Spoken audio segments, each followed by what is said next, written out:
Hello students, welcome to my English class with Sanjay Jha. এখন আমি তোমাদের ক্লাস 12-এর যে পোয়েম আছে অন কিলিং এ ট্রি, যা গিয়ে প্যাটেলের লেখা, এই পোয়েমটা 1966 সালে প্রকাশিত হয়েছিল। এই পদ্যটা একটা গাছকে মেরে ফেলা বিষয়ে আছে, আর এই পদ্যটা তোমরা নিশ্চয়ই ভালো করে পড়ে নিয়েছো। এখান থেকে আমি 16টা কোশ্চেন করেছি। এই 16টা কোশ্চেনের বাইরে তোমাদেরকে করতে হবে না। এতে একটা সুবিধা কি, যে 16টা কোশ্চেন করেছি যে শুধু যে শর্ট কোশ্চেনের জন্যই সেটা না, ডেসক্রিপটিভ টাইপের যে কোশ্চেন হবে তোমাদের 6 মার্কের, তাতেও এই 1 মার্কের জুড়ে দেওয়া হয়, সেটাও তোমাদের কাজে লাগবে। এই জন্যই কয়েকটা হয়তো বেশি লাগছে তোমাদের কাছে। আসলে ডেসক্রিপটিভের জন্যও এটা কাজ দিবে। চলো, serial number 1, about what matter the poem on killing a tree. On killing a tree যে আছে, সেটা কি বিষয়ে এই পোয়েমটা? অ্যান্সার হচ্ছে the poem is about destroying a tree, DESTROYING। একটা গাছকে ধ্বংস করা অর্থাৎ মেরে ফেলার বিষয়ে আছে।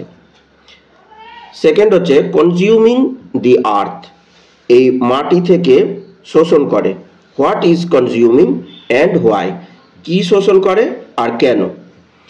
অ্যান্সার হচ্ছে the tree is slowly consuming the earth, খুব ধীর গতিতে মাটি থেকে শোষণ করে।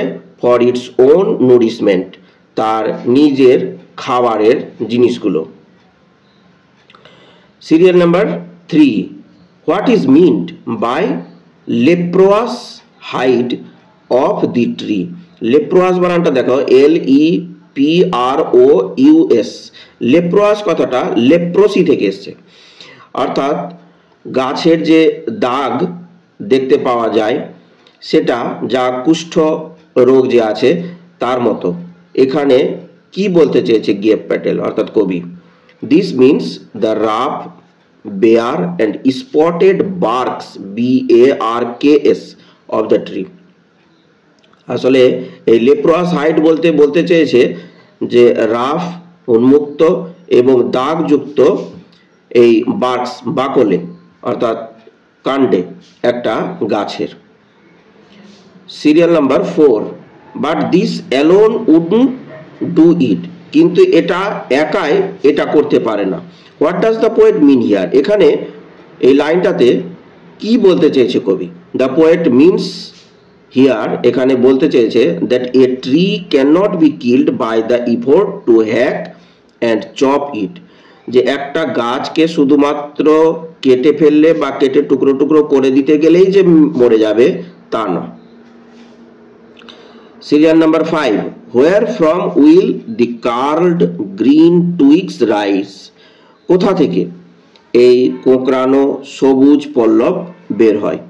The curled green twigs, the curled green twigs will rise from close to that ground, মাটির খুব কাছ থেকে এটা বের হয়।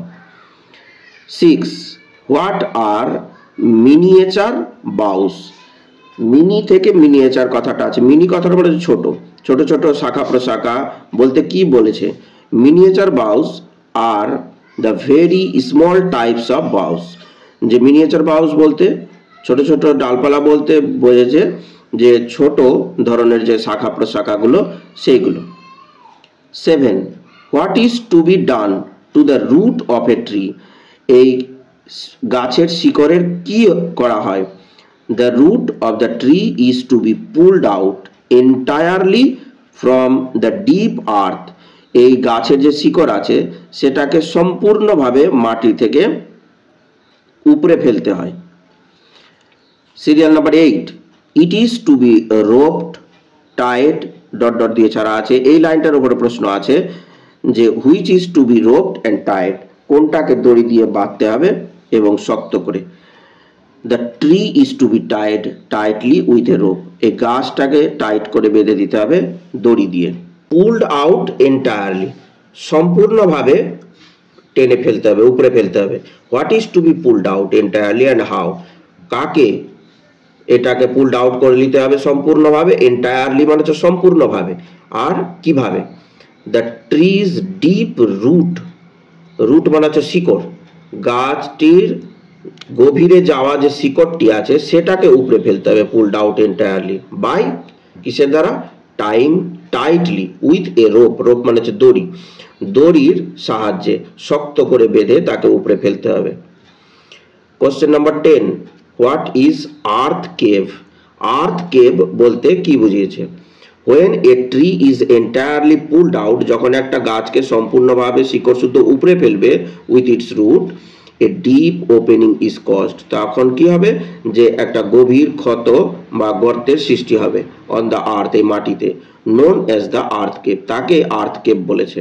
শুধু কেভ মানে গুহা। Question number 11, how long does it take to kill a tree? একটা গাছকে হত্যা করতে কত সময় লাগে?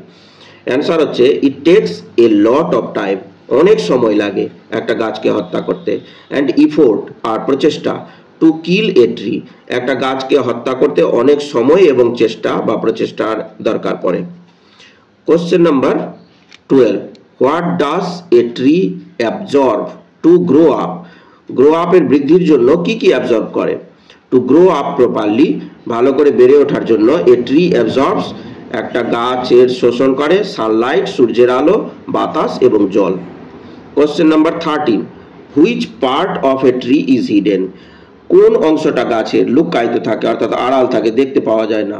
দি root of the tree is hidden, গাছের যে শিকড় আছে যেটা মাটির নিচে থাকে সেটা আমরা দেখতে পাই না, তাই ওটাকে হিডেন মানে লুকায়িত বা আড়ালে থাকে।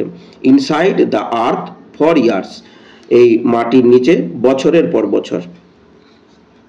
Question number 14, which will expand again? কোনটার আবার বিস্তার ঘটে?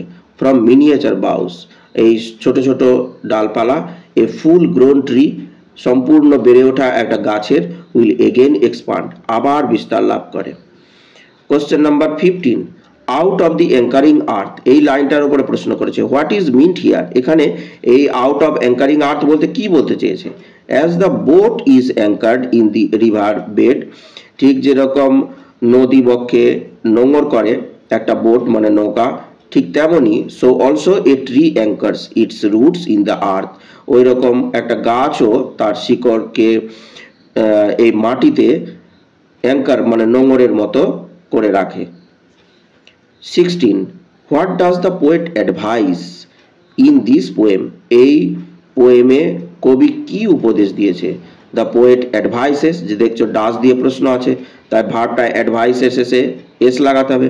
Advises that human beings are too inhuman, too T double O too কথাটা বলা হচ্ছে ভেরি, সো বা very, inhuman to kill a tree mercilessly, যে কবি উপদেশ দিয়েছে যে মানুষ হয়ে গেছে খুবই অমানসিকতা সম্পন্ন একটা গাছকে হত্যা করে দেয় একবারে মার্সিলেসলি, নির্বিচারভাবে, অর্থাৎ কোনো দয়া দাক্ষিণ্য না দেখিয়েই হত্যা করে দেয়। এই মোস্ট ইম্পর্টেন্ট 16টা কোশ্চেন তোমাদের জন্য করেছি, যা তোমাদের এসে টাইপ কোশ্চেন এর অ্যান্সারে তো আসবেই, এছাড়াও তোমরা দেখতে পাবে যে 2025-এ যে এইচএস এক্সাম হবে তাতে ডেসক্রিপটিভ টাইপের কোশ্চেনের সাথেও এই 1 মার্কের অ্যাড থাকবে, তাতে এই 16টার মধ্যে থেকেই তোমরা কমন পেয়ে যাবে। যারা নতুন আছো আমার এই চ্যানেলে তারা অবশ্যই সাবস্ক্রাইব করে দিবে আর লাইক শেয়ার করতে ভুলবে না। কোনো কিছু যদি মন্তব্য করার থাকে বা জানার থাকে বা বলার থাকে তাহলে কমেন্ট বক্সে কমেন্ট যেরকম করছে বিভিন্ন জন ঠিক সেই রকম কমেন্ট করবে, আমি অবশ্যই তার রিপ্লাই দিব আর তোমাদের অবশ্যই ইচ্ছা আমি পূরণ করব, এই আশা রাখি।